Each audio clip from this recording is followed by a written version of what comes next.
வரும் அக்டோபர் 1ஆம் தேதி முதல் UPIயில் புதிய மாற்றம் கொண்டுவரப்பட உள்ளது. இந்திய தேசிய கட்டணக் கழகம் 2025 அக்டோபர் 1ஆம் தேதி முதல் UPIயில் உள்ள கலெக்ட் ரெக்வெஸ்ட் என்ற வசதி நீக்கப்படும் என அறிவித்துள்ளது. கலெக்ட் ரெக்வெஸ்ட் என்ற வசதியை பயன்படுத்தி தனக்கு எவ்வளவு பணம் வேண்டுமோ அதை குறுஞ்செய்தியாக டைப் செய்து மற்றவர்களுக்கு ரெக்வெஸ்ட் அனுப்பலாம். ஆனால் சிலர் போலியான கலெக்ட் ரெக்வெஸ்ட்களை அனுப்பி மோசடிகளில் ஈடுபடுவதாக ஏராளமான புகார்கள் எழுந்தன. இதுபோன்ற மோசடிகளை தடுப்பதற்காகவே இந்த வசதி முழுமையாக ரத்து செய்யப்பட உள்ளது.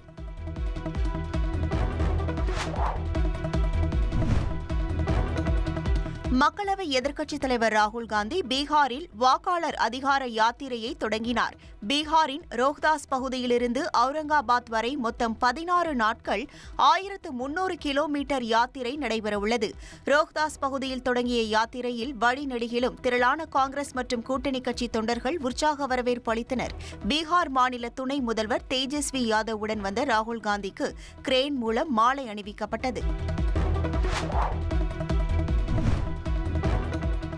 வாக்கு திருட்டு விவகாரம் பீகார் வாக்காளர் பட்டியல் சிறப்பு தீவிர திருத்தம் குறித்து இந்திய தலைமை தேர்தல் ஆணையர் ஞானேஷ்குமார் விளக்கமளித்தார்.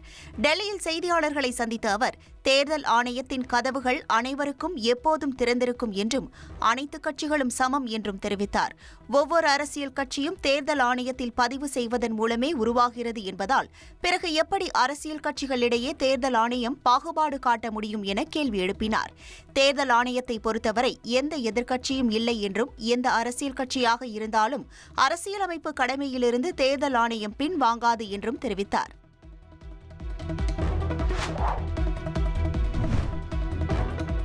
பாமக சிறப்பு பொதுக்குழுவில் அன்புமணி ராமதாஸ் மீது பாமக ஒழுங்கு நடவடிக்கை குழு குற்றம் சாட்டியுள்ளது.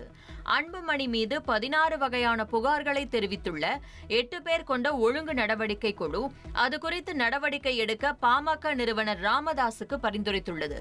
அதன்படி கடந்த பொதுக்குழுவில் அன்புமணி அநாகரிகமாக நடந்து கொண்டதாகவும் பனையூரில் தனி அலுவலகம் தொடங்கியதாகவும் தெரிவிக்கப்பட்டுள்ளது. ராமதாஸ் கூட்டிய மாவட்ட செயலாளர்கள் கூட்டத்திற்கு யாரும் செல்லக்கூடாது என மாவட்ட நிர்வாகிகளை மிரட்டியதாகவும் கட்சியை பிளவுபடுத்தும் நடவடிக்கையில் தொடர்ந்து ஈடுபட்டு வருவதாகவும் குற்றம் சாட்டப்பட்டுள்ளது. பொதுமக்கள் மத்தியில் தொடர்ந்து ராமதாஸின் நன்மதிப்பை சீர்குலைக்கும் வகையில் நடந்து கொண்டதாகவும் தன்னிச்சையாக உரிமை மீட்பு பயணம் மேற்கொண்டதாகவும் கூறப்பட்டுள்ளது.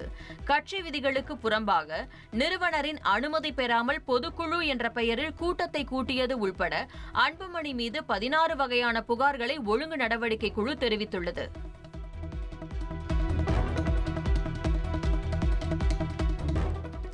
பாமக நிறுவனர் மற்றும் தலைவராக ராமதாஸ் செயல்படுவார் என பாமக சிறப்பு பொதுக்குழுவில் தீர்மானம் நிறைவேற்றப்பட்டது.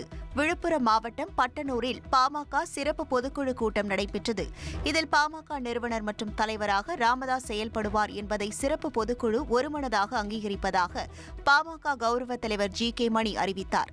அப்போது ராமதாஸ் எழுந்து நின்று தொண்டர்களுக்கு வணக்கம் தெரிவித்து கையசைத்தார். சட்டமன்ற தேர்தலில் கூட்டணி குறித்து முடிவெடுக்க ராமதாஸிற்கு முழு அதிகாரம் அளித்தும் பாமக சிறப்பு பொதுக்குழுவில் தீர்மானம் நிறைவேற்றப்பட்டது. கட்சியை பலப்படுத்த வேண்டும் என்பதற்காக நிறுவனராக இருந்த நம்முடைய சமூக நீதி காவலர் மருத்துரையா அவர்கள் கட்சி அமைப்பு விதி 13 திருத்தங்களின்படி கட்சியின் தலைவராக நிர்வாக குழு மற்றும் செயற்குழு ஆகியவற்றின் முடிவின்படி 30/5/2025 முதல் செயல்பட்டு வரும் நிலையில் மருத்துரையா அவர்கள் பாமக பாட்டாளி மக்கள் கட்சியின் நிறுவனர் மற்றும் தலைவராக செயல்படுவார். 17/8/2025 இன்றைய மாநில சிறப்பு பொதுக்குழு ஒருமனதாக அங்கீகரிக்கிறது.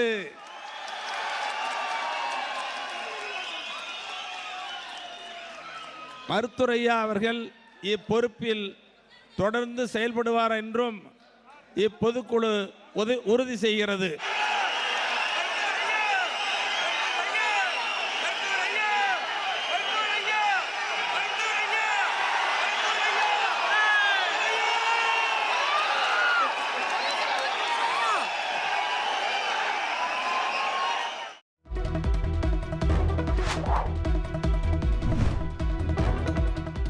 ராமதாஸ் தலைமையில் நடைபெற்ற பாமக பொதுக்குழு கூட்டம் செல்லாது என்று வழக்கறிஞர் பாலு தெரிவித்துள்ளார். பாமகவின் அமைப்பு விதிகள் 15, 16 ஆகியவை கட்சியின் பொதுக்குழு உள்ளிட்ட கூட்டங்கள் கட்சியின் தலைவர் மற்றும் பொதுச் செயலாளர் ஆகியோரால் கூட்டப்பட்டு கட்சி தலைவரின் தலைமையில்தான் நடத்தப்பட வேண்டும் என்றார். ஆகஸ்ட் 9ஆம் தேதி மாமல்லபுரத்தில் கட்சித் தலைவர் அன்புமணியின் தலைமையில் முறைப்படி நடந்ததாகவும் அதில் நிறைவேற்றப்பட்ட தீர்மானங்கள் குறித்த தகவல் இந்திய தேர்தல் ஆணையத்திற்கு முறைப்படி தெரிவிக்கப்பட்டிருப்பதாகவும் பாலு தனது அறிக்கையில் குறிப்பிட்டுள்ளார். இந்நிலையில் பட்டானூரில் ராமதாஸ் தலைமையில் நடந்த கூட்டம் பாமகவின் பொதுக்குழு கூட்டம் அல்ல என்றும் அதில் எடுக்கப்பட்ட முடிவுகள் கட்சியை எந்த வகையிலும் கட்டுப்படுத்தாது என்றும் அவர் தெரிவித்துள்ளார்.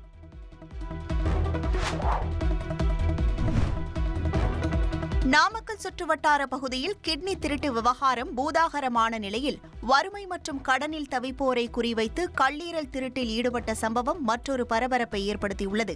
நாமக்கல் மாவட்டம் பள்ளிப்பாளையம் அலமேடு பகுதியைச் சேர்ந்த 37 வயது பெண் ஒருவர் தனது கணவரை பிரிந்து வசித்து வருகிறார். இவருக்கு ஒரு மகனும் ஒரு மகளும் உள்ளனர்.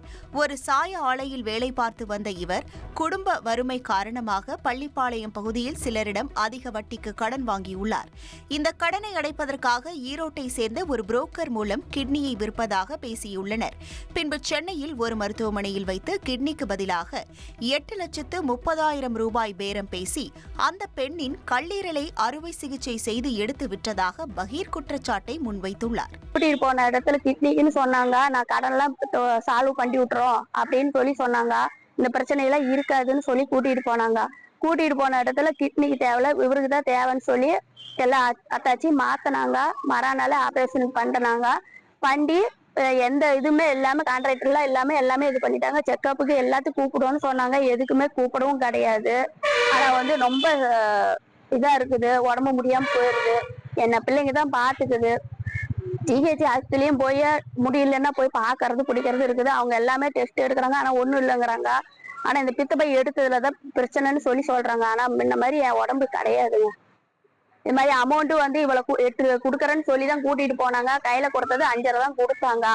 அது மாதிரி நான் வேண்டான்னு சொன்னதுக்கும் அவங்க செலவு பண்ண காசு கொடுத்துட்டு போமா, வேலை இல்லைன்னு நினைச்சுக்கிட்டு இருக்கிறேன் அப்படின்னு சொல்லி பேசினாங்க. அதனால சரின்ட்டு நாங்க பேசல. ஏன்னா ஆதரவு இல்லாதனால நான் எதுவும் பேசல. நானும் சரின்ட்டு கம்முன்னு விட்டுட்டேன்.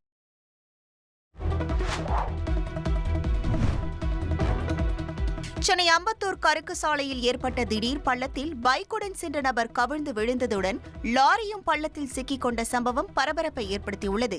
சுமார் 15 அடி ஆழமும் 10 அடி அகலமும் கொண்ட இந்த ராட்சத பள்ளத்தில் பைக்கில் வந்த நபர் பைக்கோடு கவிழ்ந்து பள்ளத்தில் சிக்கிக் கொண்டார். இதனைத் தொடர்ந்து அந்த வழியே வந்த லாரியின் பின்பக்க டயர்களும் பள்ளத்தில் சிக்கிக் கொண்டன. இதையடுத்து மாநகராட்சி மற்றும் மண்டல அதிகாரிகள் உள்ளிட்டோரை எதிர்பார்க்காத லாரியின் உரிமையாளர் கிரேனை வரவழைத்து லாரியையும் பள்ளத்தில் சிக்கியிருந்த பைக்கையும் மீட்டார்.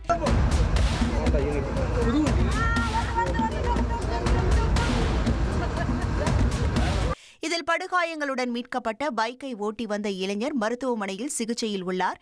இந்த பள்ளம் குறித்து மண்டல அதிகாரிகள் ஆய்வு செய்து வருகின்றனர். இந்த சம்பவம் வாகன ஓட்டிகள் மத்தியில் பீதியை ஏற்படுத்தியுள்ளது.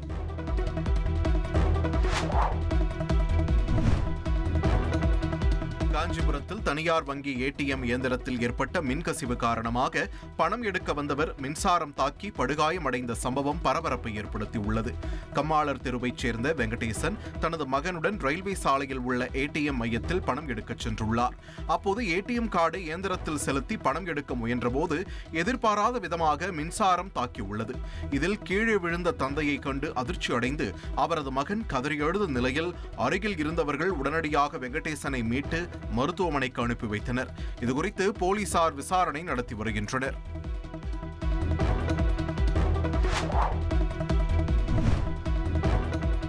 அமெரிக்காவின் நியூயார்க் நகரில் நடந்த துப்பாக்கிச் சூட்டில் 3 உயிரிழந்ததாகவும் 8 பேர் படுகாயமடைந்ததாகவும் தகவல் வெளியாகியுள்ளது.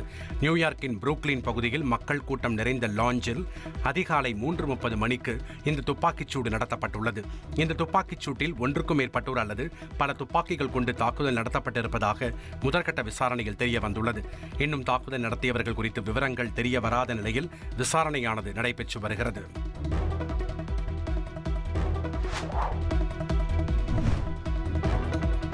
காசா மீதான போரை நிறுத்தக் கோரி இஸ்ரேலில் மக்கள் போராட்டத்தில் ஈடுபட்டு வரும் நிலையில் காசா மீதான போரை தற்போது நிறுத்தினால் இஸ்ரேல் மீண்டும் மீண்டும் முடிவு பெறாத போரை எதிர்கொள்ள நேரிடும் என அந்நாட்டு பிரதமர் பெஞ்சமின் நெதன்யாகு தெரிவித்துள்ளார். காசா மீதான போரை தற்போது நிறுத்துவது மீண்டும் அக்டோபர் 7 சம்பவத்திற்கு வழிவகுக்கும் என இஸ்ரேல் பிரதமர் பெஞ்சமின் நெதன்யாகு தெரிவித்துள்ளார்.